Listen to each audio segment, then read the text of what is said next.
Well, here we go. We're going to start one of the most exciting strategies, looking at one of the most exciting strategies of a lifetime. This strategy has been critical. I mean, some have added value, but some are truly critical.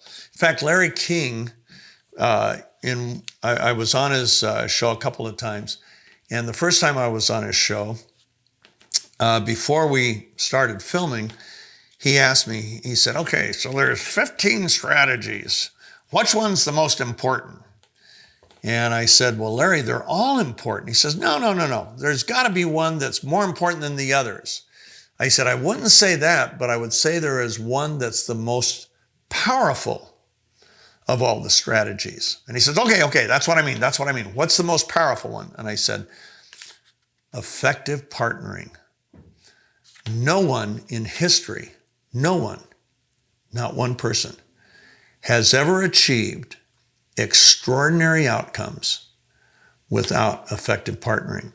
So what we're going to do in this session, it's going to take a few to get through this, but this is the most important thing you're going to learn, most powerful thing you're going to learn, I should say, is how to effectively partner. If you don't effectively partner, honestly, you're condemned to a life of mediocrity, maybe a little bit better than mediocrity, and very possibly sub-mediocrity. You've got to learn how to effectively partner. We're going to look at some things that are just foundational. We're not going to really get into the skill set yet, but without this foundation, we have a problem. You know, at one time I worked for a developer who built office buildings and commercial office parks and so on, and everything for him started out as a blank field. And he would get this vision. He said, here's what I love about my job, Steve. I go to a blank piece of property. It may have trash on it. It looks ugly. But I'm looking at that property, and all of a sudden I begin seeing, wow, here's a building. Here's a fountain. Here's these beautiful trees. And I picture the landscaping, and I picture the building. And he says, I get all excited. Then he said, I start working with architects to create renderings of what this thing will look like. And he said, at the end of the day, at the end of the year, at the end of the season, guess what? I drive into a parking lot, and here's everything that I envisioned. You think that guy vision mapped? Absolutely. But he also very effectively partnered. But everything he ever looked at, building, started with a big hole that got filled with concrete. Nothing attractive about a bunch of concrete in a hole. It's a foundation. But without it, the building doesn't stand. In fact, Jesus used an incredible parable or analogy. He talks about the wise man. What did he do? He built his house upon a rock. And the winds came, the rain came, the floods rose up, and guess what? The house stood firm because what? It was built on a foundation of rock. The foolish man, what did he do? He built his house upon the sand. And the storm came, the winds blew and beat against the house, the rains fell, the floodwaters rose, and guess what? The house fell down, and in Luke it said, great was its fall. It was a calamity, a catastrophe. So what we're going to start out with in this session is we're going to look at a few foundational principles that the rest is going to be built on. Number one, I want you to realize life is limited. The single most precious commodity you have is time. Now, the average American male, that's me, lives for 3,770 weeks from the time they're born till the time they die. If that's right in my case, I got 187 weeks left. That's not very much time. That's like 3.5 years. So I'd want to make that time count. Wherever you fall on it, a 30-year-old has used 1,560 weeks. A 51-year-old has used or only has 1,300 weeks remaining. Realize once again, the most precious thing we have, the one commodity that's not replaceable, is time. COVID's kind of taught us that, hasn't it? 500,000 people in the United States as of this weekend have died of COVID. And there are young people, there are middle-aged people, there are people in their 30s, 40s, 50s. My sister-in-law lost one of her dear friends. She was in her 50s, early 50s of COVID last week. So, and then there's car wrecks. Holy mackerel. I've had friends lose their lives in car wrecks back when I was in college. One of my dearest friends was 19 years old when her life was ended by a car wreck. So we really don't know how much time we have, but we want to make the best use of it. And the way we do that is with effective partnering. Okay, so how do we expand our time? If I've only got a certain amount of time to do something, how do I expand that? Well, by delegating work to others. Okay, I don't try to do everything myself. If I get one more person, I've doubled the amount of time I have. If I get 10 more people, I've increased the amount of time I can allocate to a project by 10 times.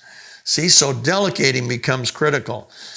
Delegating work and duties. We expand talent by recruiting people who have talents we don't. And we expand money by recruiting the help of banks, investors, financiers, all sorts of things. So all of your limited resources are expandable.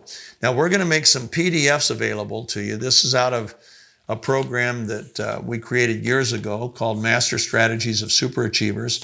And the series sold for about $600, so you're really getting it good here. Okay, first thing you're going to look at is a PDF, and we're going to have you list all of your personal strengths.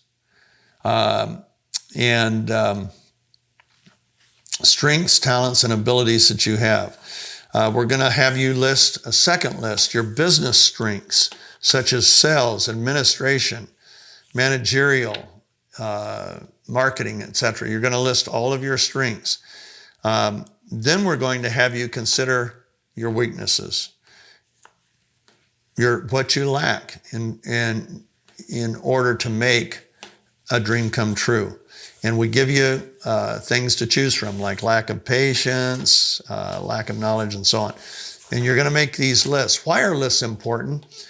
Because most of our decision making actually comes out of the visual side of our brain. The conscious area of our brain processes about 2,000 transactions per second.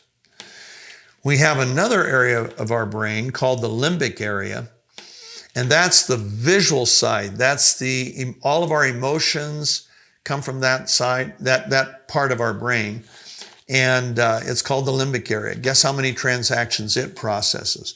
It processes 400 billion transactions a second. So when we can put something into that area of our brain visually, we're far more likely not only to recall it, but we're more likely to perform accordingly. And so these lists do that. We're taking something and we're making it tangible. So don't try to get out of the written part of what we do. If you try to get out of that, all you're doing is you're just reducing what you're going to achieve. So we have you list your weaknesses, both business and professional, as well as personal. Then number 5, we want you to list the things you love to do. What do I love to do? I love to write. I love to speak publicly. I had partners that loved to golf. So guess what we did?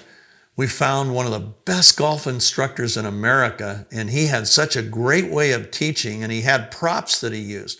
We turned it into a video series and sold over $30 million worth. That's a good day at work. What do you like to do? What do you do really well, personally and on the business side? Now, some of you, bless your hearts, you're going to say, well, I don't know if I do anything super well. That's okay. What do you love doing? Because we'll show you how to do it a lot better as time goes on, as you begin to apply these strategies. Now, one thing I want you to do, there's another list you're going to make. You're going to identify your lack of resources, lack of time, talent, money. We've had you do that in other lists, but things that stand in your way, that are obstacles that you see as big obstacles to achieving what you want. And then we're going to have you in the pursuit of any of your dreams, projects at work, career path, anything. What activities do you do that somebody else could do just as well? Why?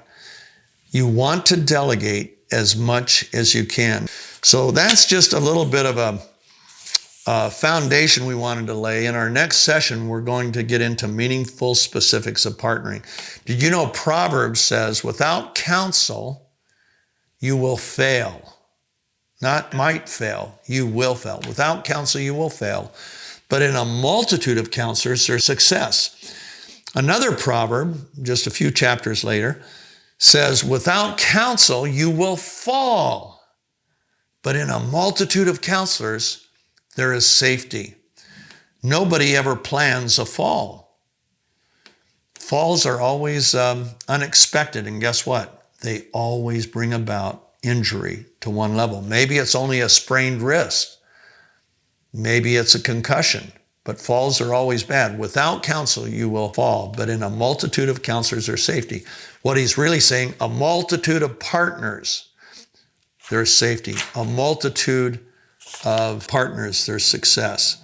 So in our next session, we're going to get into the meaningful specifics, and it's going to take 3 or 4 10 to 15 minute sessions to really work through how do you effectively partner. There's only 4 skill sets you need to learn, but we're going to get into those in great detail. They're not hard. They're kind of simple. In fact, they're not complicated, but most people don't do them because A, they don't know, or B, they don't really think they're that important. So see you in our next session.